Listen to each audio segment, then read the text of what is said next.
Hello guys, I'm Steve. Welcome back to the channel. Welcome back to another video. If it's your first time stopping by the channel, hit that subscribe button. Trust me, you won't regret it. If you're a returning subscriber, as always, guys, welcome back, and I do appreciate support. Guys, I'm going to talk about a story I seen a couple hours ago, and it left me for pause.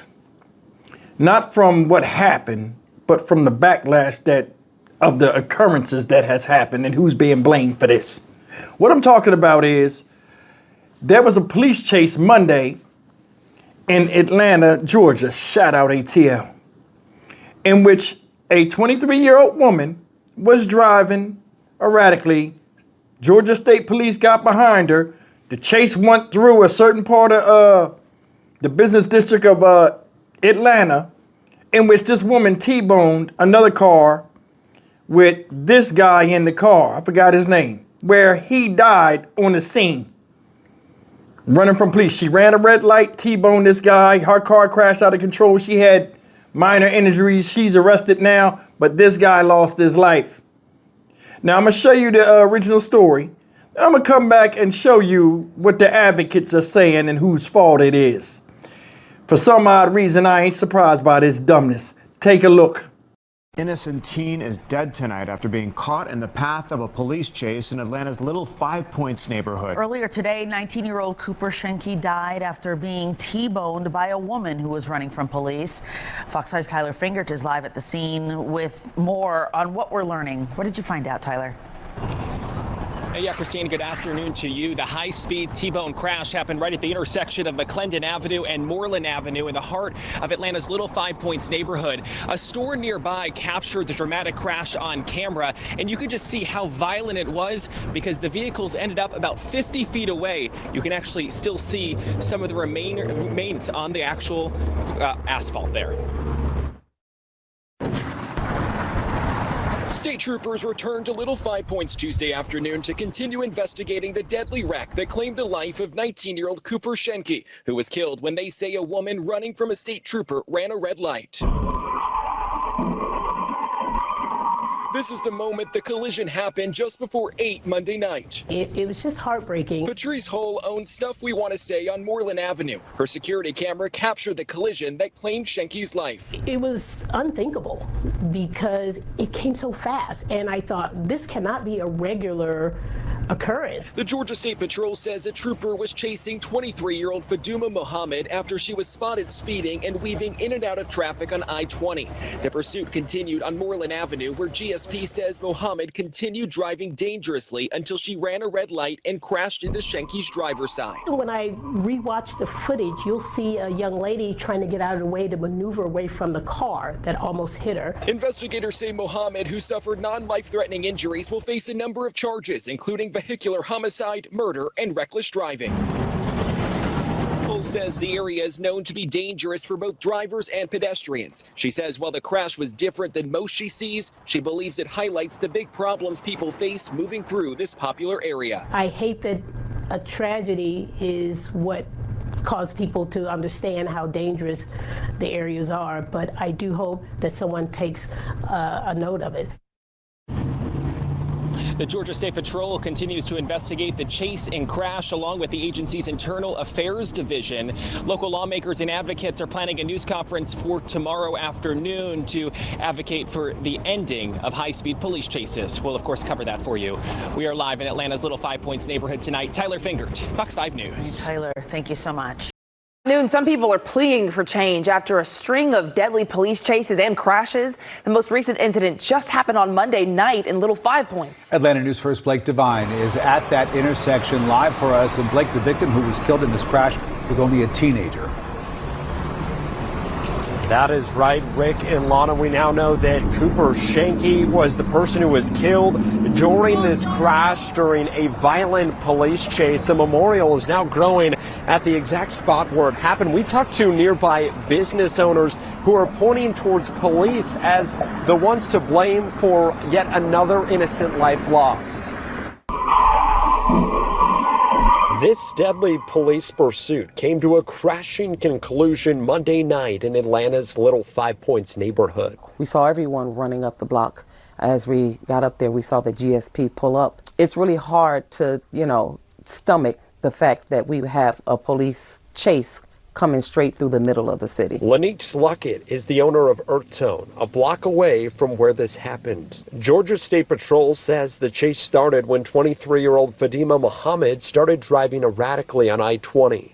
Her SUV then exited off Moreland Avenue before running a red light, hitting and killing 19-year-old Cooper Shanky. To have something like that and the end result being a fatality is really not good for the business district.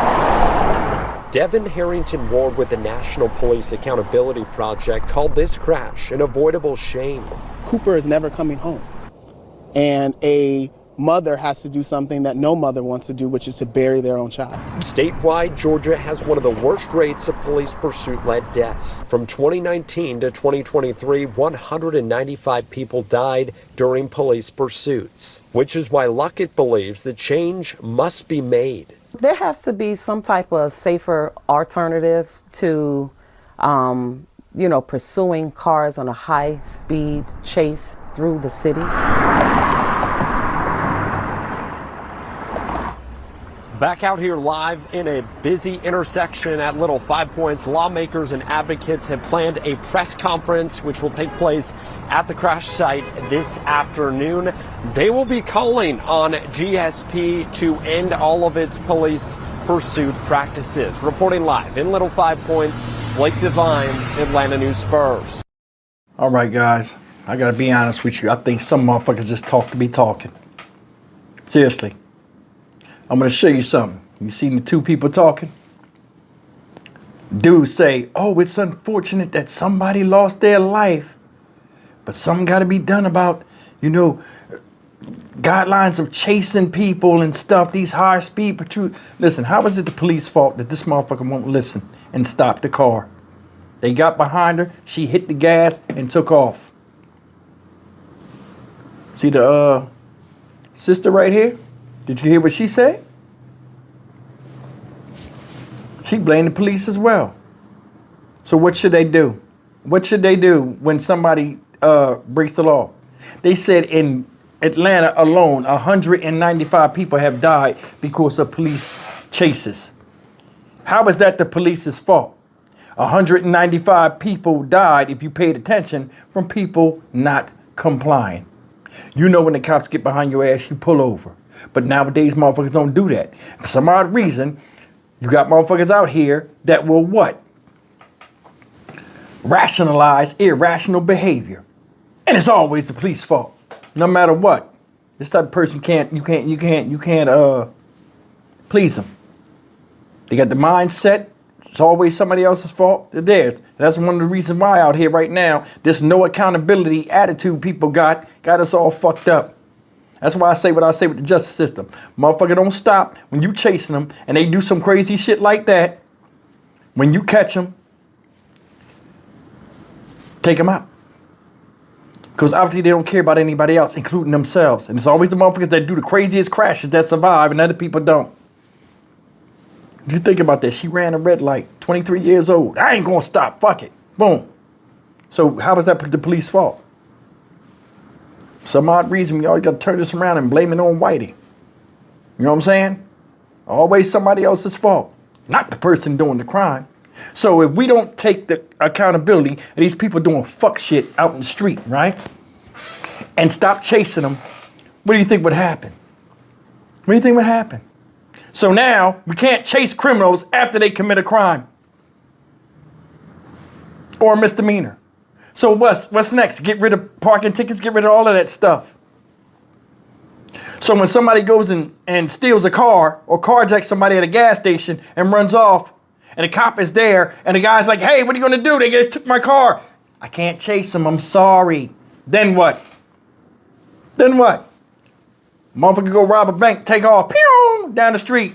That's the car right there. Can't chase them, we're sorry. Then what? It'd be another excuse. Y'all got to do something. Y'all ain't doing nothing. Y'all ain't doing this. Y'all ain't doing that. Think about it. We can't chase people. Somebody come to your house, fuck you up. You call the police. They run away. We can't chase them. Sorry. Sounds stupid. Sounds stupid. People are getting fucked up because of the negligence and hard-headedness of others that don't want to do right and don't want to listen. All of this shit come down and not listening. They cut the lights on a car for you to pull over, you pull the fuck over.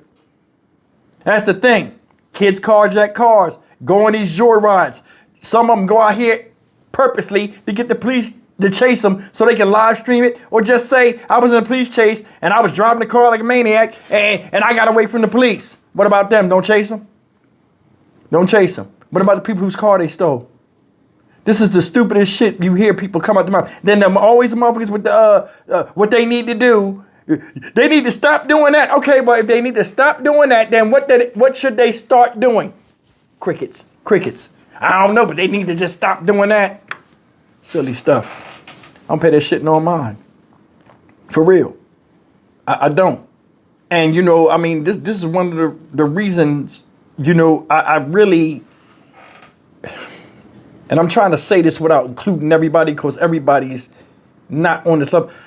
I don't like a lot of advocates, not personally, but I don't like a lot of advocates because I think a lot of them just want to get in front of a camera and just say something. You know what I'm saying? When they really don't have a clue. They just want to be one of the people that just oppose the situation to sound smart and sound important and all this other shit when they don't even give a shit their damn selves. You know what I'm saying? But I mean, come on, man. This is some stupid shit. Cause and effect. Because she didn't fucking stop and was hard-headed and acting like she the fucking Dukes of Hazzard, she zoomed into that area, hit some, T-boned somebody, they lost their life, she didn't, she locked up, and how is it the fucking police fault? Once you think about it, she chose to go in that area and bring that bullshit there. Think about it. That's all I got to say about it, man. We need to stop defending reckless behavior, putting the blame on other people instead of the people that start the shit, the fucking source. Stock Market Steve for the Dynamic Reason channel. As always, like, comment, share, and subscribe. Some people talk to be talking. See you in the next video. Take care.